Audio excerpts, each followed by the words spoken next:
I became a state trooper in 1984. I'm kind of dating myself here. Of course, we now have recreational marijuana that's legalized, but back in the day, that was probably the most prevalent drug that I saw as a road trooper, was marijuana. There was always other drugs around, cocaine, some of the others, and really hadn't heard a lot about methamphetamine at that point in time.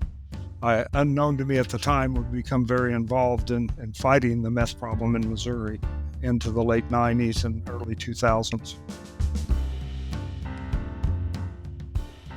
That was Ron Replogle, a retired Missouri State Trooper and former director of the Highway Patrol's Division of Drug and Crime Control. I'm Olivia Weeks, and I'm a reporter for the Daily Yonder. On this episode of Home Cooked, a 50-year history of meth in America, we're going to talk about the home meth lab surge that happened in the U.S. around the turn of the 21st century. In the first two episodes, we talked about how meth can be made in many different ways and at many different scales.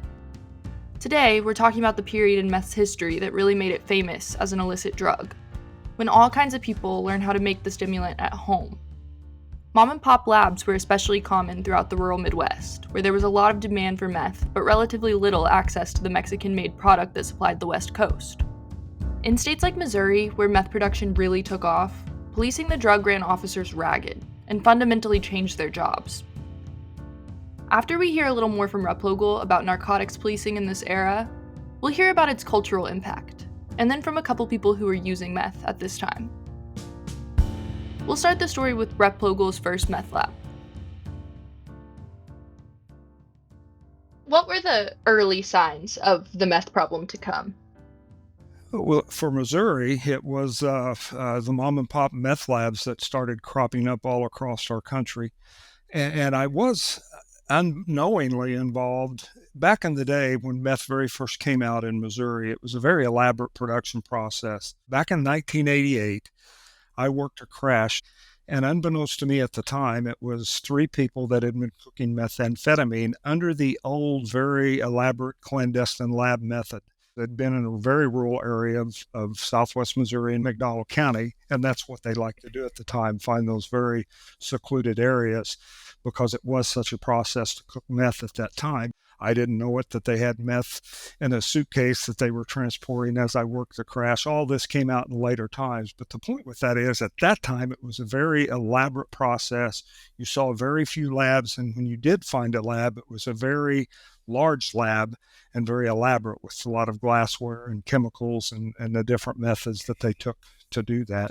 That changed in the 90s by these mom and pop labs, the Nazi method, as they used to call it, a very quick and easy method of producing meth that started springing up all across Missouri in the mid-90s into the late 90s, to the point of Missouri led the nation in seizing those types of meth labs. And it was literally thousands that we would seize back in those days.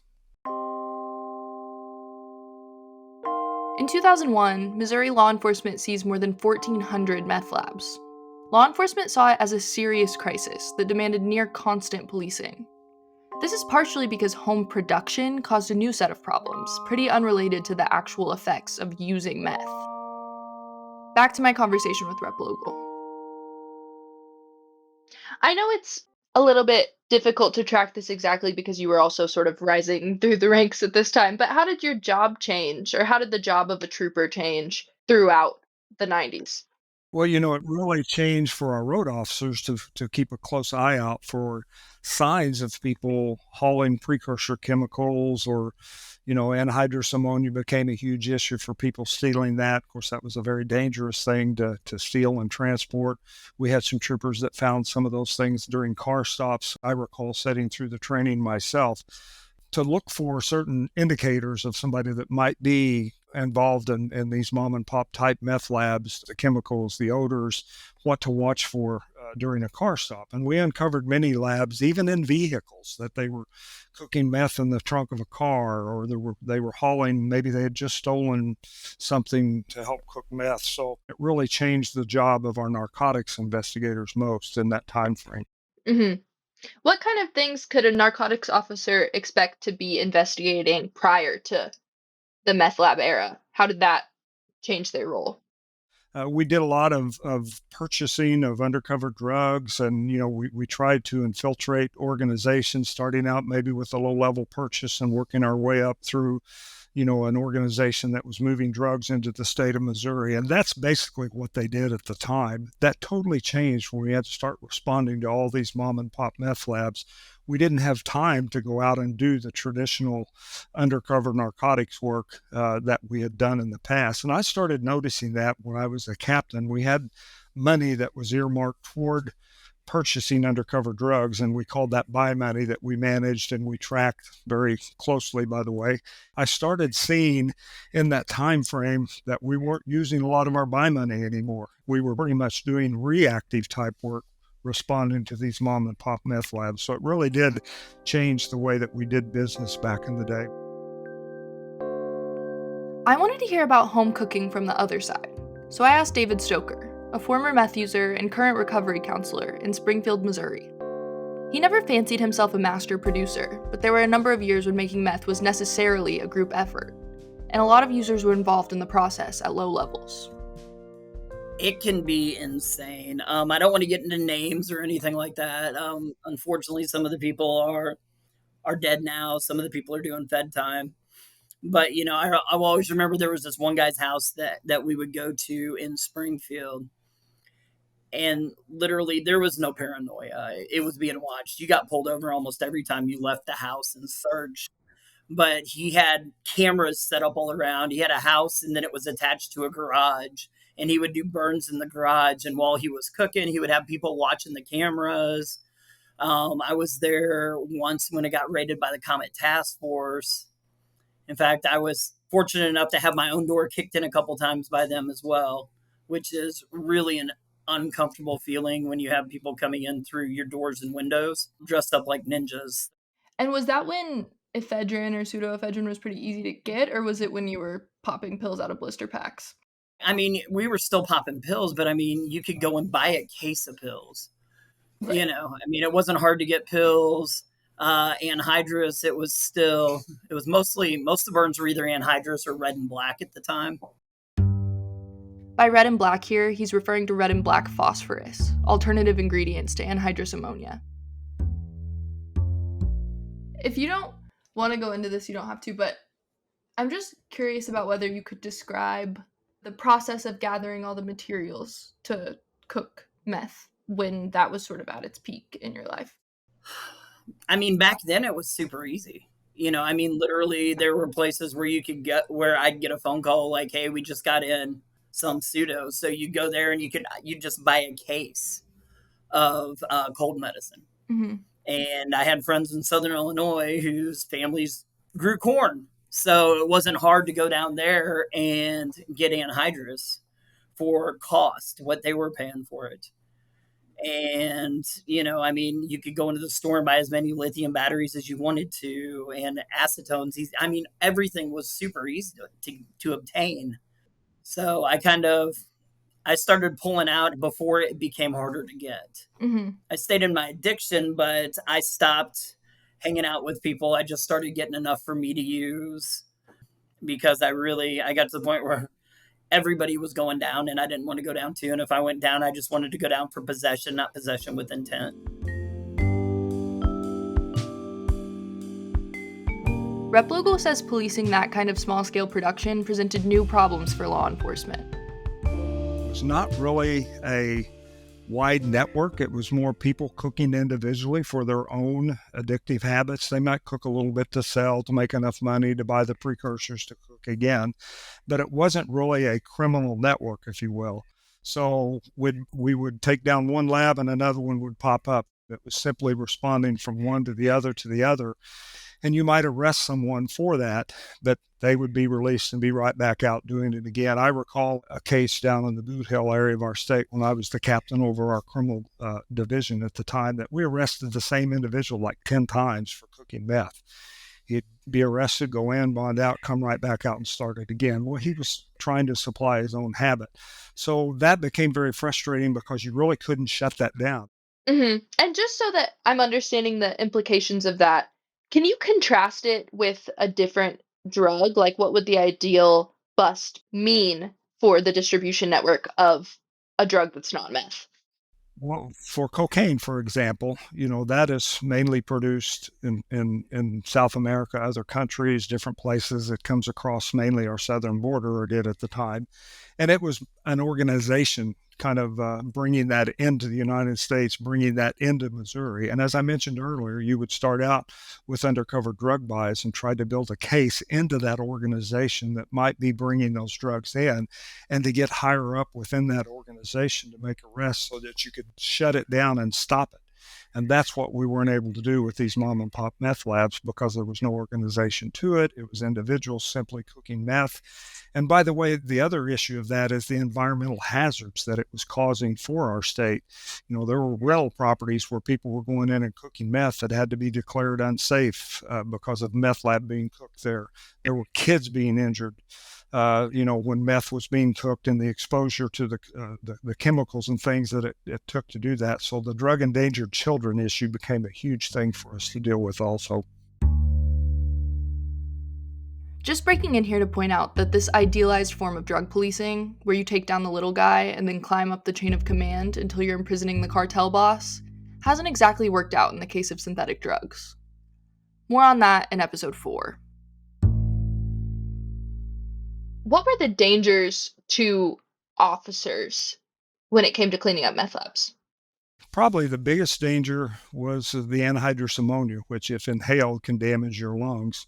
We didn't know that initially, how dangerous that was, until we started getting involved in this. And then we had to stop and kind of back up, train all of our officers about how to do that, issue them personal protective equipment and clothing to protect them, gas masks. We had respirators that they, if it was an active meth lab with the fumes and the chemicals being in the air, that they would have to wear as they went in to take those down. And we would even sometimes, if it was a large enough lab, have to call an environmental services company in to clean the lab up on the spot. So the cleanup issues became a huge thing environmentally and for the safety factor.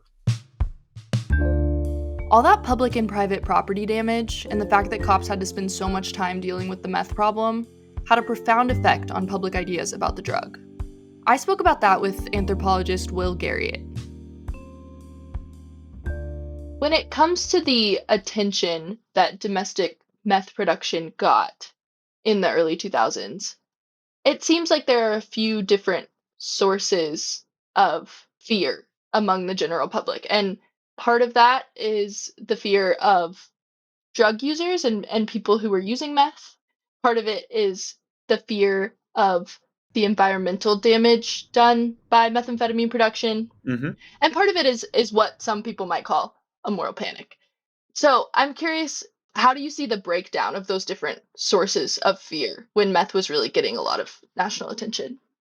Okay, so I think all of those fears were present in what I saw, for sure. So people were concerned about what meth would do to you. This was a big focus of the anti meth campaigns like Faces of Meth. They really said, hey, look what this drug will do to deteriorate you physically. And that was something that while there'd always been kind of an emphasis on the physical impact, thinking about this is drugs, this is your brain on drugs, this really was something different. And I think it tried to scare people away from using meth by saying, essentially, look, if you take this drug, it will make you ugly. I think it was called the Not Even Once campaign that came out of the Montana Meth Project. That targeted kind of like, I would say, high school age folks, and it put a real emphasis on that. So I think there was a concern about what meth would do to people, and then what people would do on meth. So a focus on violence, a focus on the fact that you stayed awake for a really long time, that it made people paranoid. All of those things were real concerns. The environmental concern, that also I think was legitimate. The kinds of chemicals that people were using to make methamphetamine are very hazardous. And then the moral panic piece. My perspective on the moral panic component is that part of what made meth particularly concerning to people in rural communities is that it seemed to be telling them a larger story about themselves. Many rural communities think about themselves as somehow immune to problems like drugs, crime. Those are seen as distinctly urban problems. And simply being in a rural community, and I would say more specifically being in a rural white community, the emergence of methamphetamine as a serious problem really called that idea into question. And so I think it wasn't just, oh, this is a problem because look what it's doing to people and look how it's degrading the environment. People saw it as a problem because it seemed to reveal that there was something really significantly wrong within these communities at a very deep level. I asked geographer Aaron Gilbreth, too, what he thought about the term moral panic applied to the meth crisis of the turn of the century. He said that meth production truly did reach epic proportions in certain regions, especially in the rural Midwest.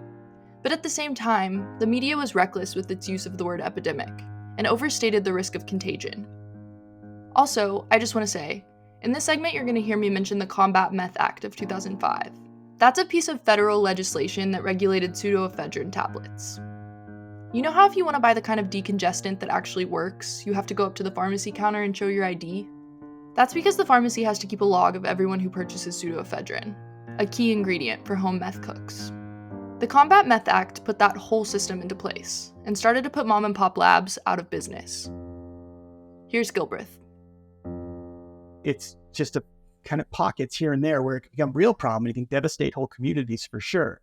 But there was this kind of panic about methamphetamine that it was just going to spread like wildfire. Right.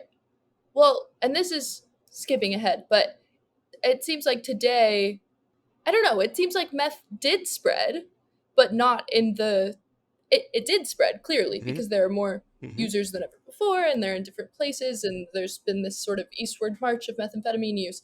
Right. It's in Maine. Yeah, it's in Boston, it's everywhere. But this lab production did not spread in the way that the sort of panic of the late 90s, early 2000s insisted that it might. Right. I guess I'm curious about how you see the media coverage after, say, like the Combat Meth Act, because it seems like there was this real frenzy and this real panic, and then attention sort of dissipates from my perspective, but maybe that's inaccurate. No, I think that's right. I think, well, it was still like a way to drive clicks or hits or news stories in 2010. It also suddenly methamphetamine becomes shorthand for other things, right? So for example, 30 Rock would have a ton of meth head jokes, even though methamphetamine was not really in New York City or not significant. I mean, it's been a club drug in New York City since forever. But like meth heads in the way that we think of meth heads were not necessarily a thing in New York City, but there was like a weekly joke. For your height, your weight puts you in what we call the disgusting range. Fortunately, there are solutions. For example, crystal meth has been shown to be very effective. How important is tooth retention to you? Kenneth on 30 Rock talks about the mayor of his town, and they cut to the Mayor Debbie, and she's talking about how they need a new clock tower, and she's gaunt, and she has dark eyes, and she has bad teeth. Mayor Debbie in his town in Kentucky is coded as a meth head. Riding in favor is Mayor Debbie herself. Hey, I'm gonna take the clock apart myself, then put it back together. I want to see how it works. My friend Jojo did it with a toaster, and it's still good. And so meth becomes shorthand for poor rural whites. It just the classic redneck stereotypes becomes attached to methamphetamine, and methamphetamine becomes to them. And so when it stays salient, it's because of that. So like the villain in the first True Detective is cooking meth in addition to being a pedophile and a murderer. To the DB's old boyfriend, Reginald Ledoux, 35. Stats rape charge against a 12-year-old, acquitted for lack of testimony. Did a bit for manufacturing meth and LSD, which fits the... It becomes coded in that, and then you also have Breaking Bad, which keeps it kind of in the public eye, because it was such a popular and good show and well-researched. Friggin' meth used to be legal. Used to sell it over every counter at every pharmacy across America. The guy that came to their senses on that one, huh? But the panic gets replaced. So meth is scary, and then crocodile comes out and people are panicked. The crocodile is going to spread everywhere, and nobody in the U.S. did crocodile. And then it's opioids for a while, and now it's fentanyl, which is an opioids too. But it's just like the attention span for these things just moves around.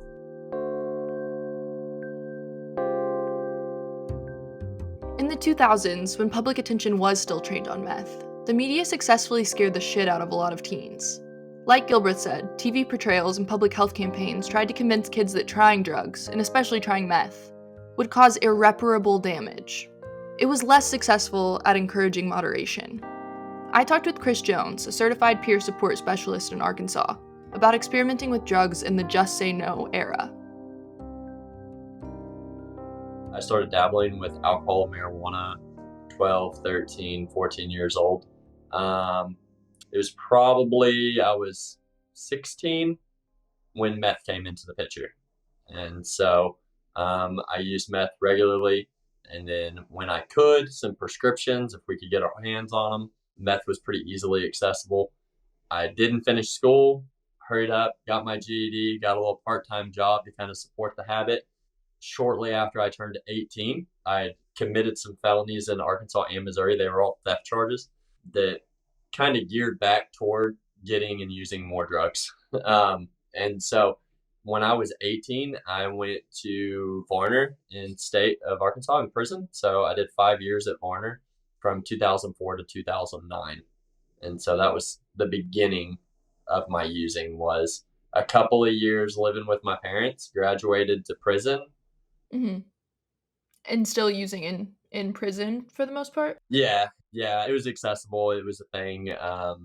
And so I used throughout the entire time that I was incarcerated. So I came home when I was 23. I had served just over 5 years as a felon, multiple felonies, multiple states on supervision.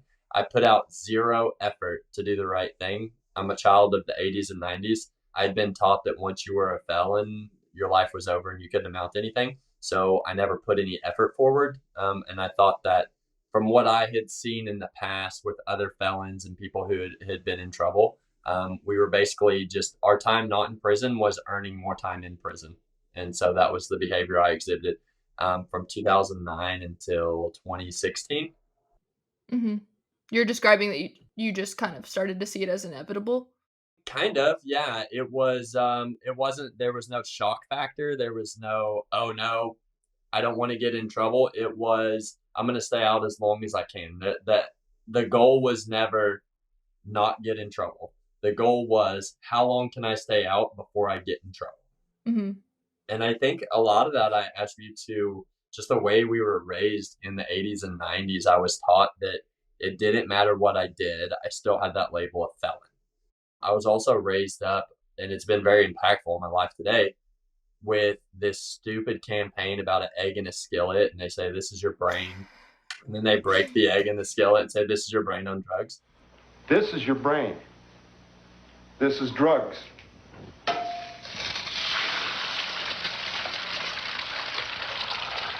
This is your brain on drugs. There's no way to get the yolk back in the shell. Any questions? My first time getting high, I thought I was broken. There's no fixing that. Like, I was never taught or given an alternative once we broke the shell. And so my first time using drugs, I was all in because I had never been taught that there was hope. I had never been taught that there was another way. I remember they preached just say no, just say no. And I'm like, what if you're in a situation and you can't say no? And they said, but you can, because we're telling you can. I'm like, what if for some reason I use? And they're like, we don't worry about it because you're not going to use. You're going to say no. Like, there was never another option. So after I used that first time, I put out zero effort. And so it took, another 16 years of in and out of prison, in and out of the dope house, in and out of the game, before I was like, wait, maybe there is another option. I don't blame my teachers. I don't blame my counselors or the DARE officers. They're doing what they were taught. We thought that scare tactics would work. But I think now we've come to the realization that we can't scare kids away from it. Mm-hmm. Yeah, that's a really powerful way of framing it. It's making me emotional a little bit just hearing you talk about it. I think it reads so clearly as bullshit to kids immediately because it's like, well, I know my older brother smokes weed. Like, Yeah. I know that he sometimes doesn't smoke weed, you know? Like, I know that he's not immediately using crazier drugs. I don't know. It's Right. just like kids see through that and then stop trusting the adults in their lives. Yeah, and that's the other thing that bothered me back then was I had the best parents ever growing up, but I was told by my parents, you're not going to use drugs. If you do, you're not going to like it. They're going to taste bad. They're going to make you feel horrible. They're going to ruin your life. And so that first time I got high, I did like it. And now my parents are liars.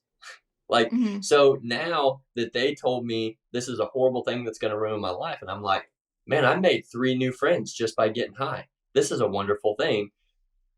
I stopped trusting a lot of their judgment. So whenever I got in trouble for missing school and they say, if you miss too much school, you're not going to get an education. Well, you lied about the weed. You're probably lying about the school too. It caused like a little bit of trust issues on whether or not my parents knew what they were talking about. Can you talk about your first experiences using methamphetamine and what it was like?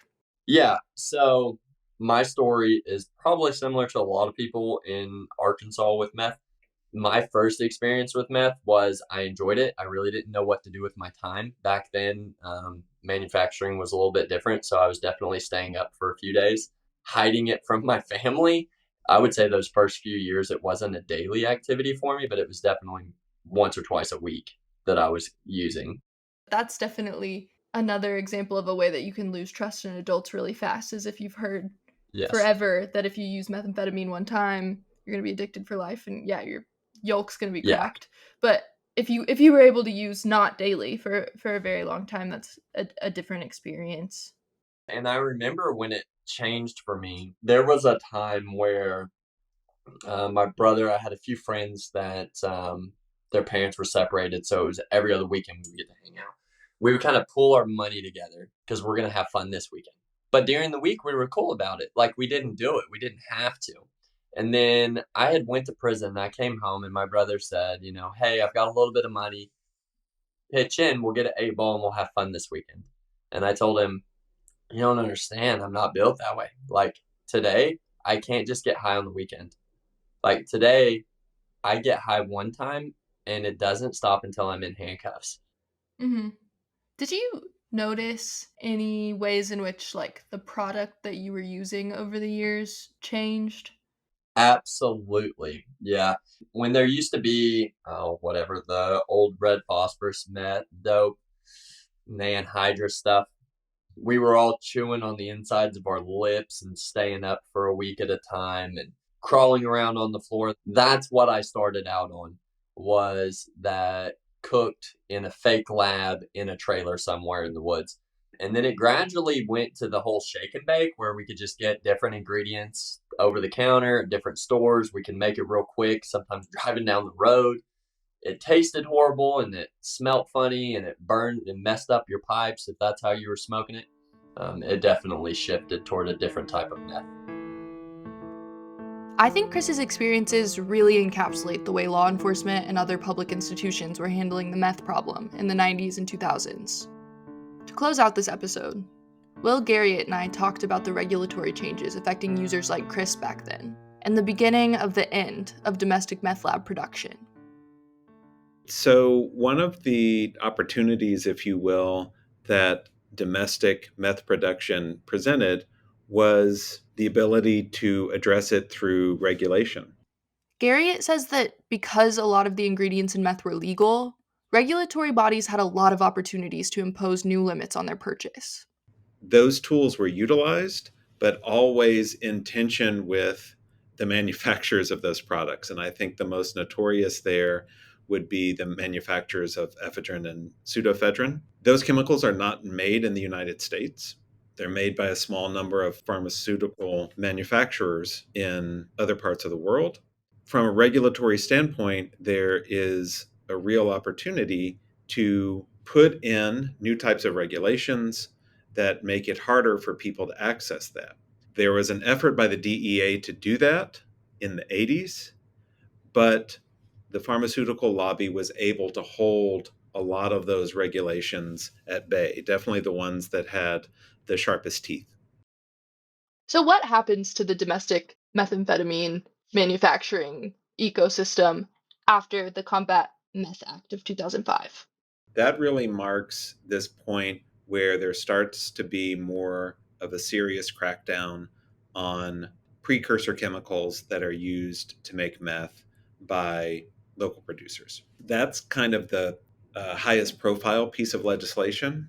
That coincided with a lot of other efforts at different levels. So you've got individual stores like Tractor Supply introducing new protocols for their employees to monitor purchases of products known to be used in meth production. I talked to one employee at a Tractor Supply store who said that their protocol was if someone purchased something and it seemed suspicious, they were supposed to go ahead and sell it to them, then kind of subtly follow them out to the parking lot and make note of their license plate number and report that to the police. There were also community groups that were doing trash cleanups and training people to really look out for meth waste and be aware that something that might look really benign could actually be dangerous. At all scales, from the very local to the national and then eventually international, you have a really big focus on trying to make it harder to get the ingredients to produce meth locally. And so, what has happened, which is often what happens, is that the meth production market has evolved in response to how the laws have changed. When there were individual limits placed on how much ephedrine or pseudoephedrine you could buy, this practice emerged that got labeled smurfing, where a cook would find a group of people and say, okay, all of you all go and get your maximum amount of Sudafed, bring it back to me, and then I will give you meth to compensate you for your work. Smurfing, which is a title I've never heard a satisfying explanation for, was a stopgap measure for meth users trying to get a fix in the face of very limited supply. Another practice that became common was called shake and bake, which Chris Jones mentioned earlier. That's when you put very small amounts of meth ingredients into a soda bottle or some similar container, shake it up, and hope it doesn't explode in your face. That method was known to produce pretty low quality meth, but users weren't totally reliant on those haphazard processes. As we heard from journalist Sam Quinones in episode 2, Mexican drug traffickers were long producing a limited amount of meth to supply the western US. In episode 4 of Home Cooked, you'll hear more about how that source grew and eventually rendered all other cooks obsolete. And things have continued to evolve and change as there's this back and forth between regulatory intervention and, I'll just say, meth market innovation. We are now at a point where most of the meth that is consumed in the United States is actually produced outside of the United States. So it's imported like cocaine, like heroin. And interestingly, that is the result of successful regulatory intervention. That's unfortunately been one of the downsides of that success, is that there has been successful effort to stop homemade meth, local meth production, and there's good reasons for doing that. But what it has done is it's effectively handed that market over to larger scale producers of illicit drugs operating outside of the United States.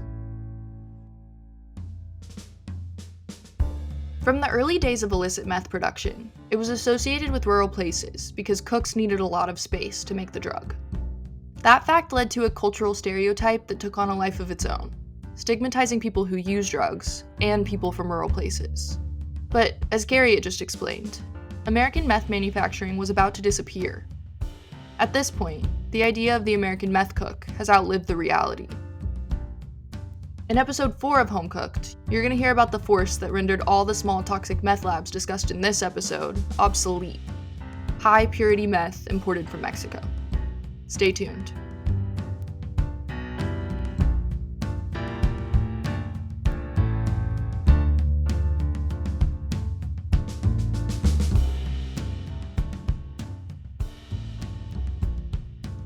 Home Cooked, a 50-year history of meth in America, is a production of Rural Remix. Original music was composed by Quincy Pomvere and Leo Pozell. This series was written and produced by Olivia Weeks, and edited and produced by Susanna Brown. Assistant producers are Anya Slepian and Bea Portela. Executive producer is Joel Cohen. Thank you to the staff of the Daily Yonder and the Rural Assembly.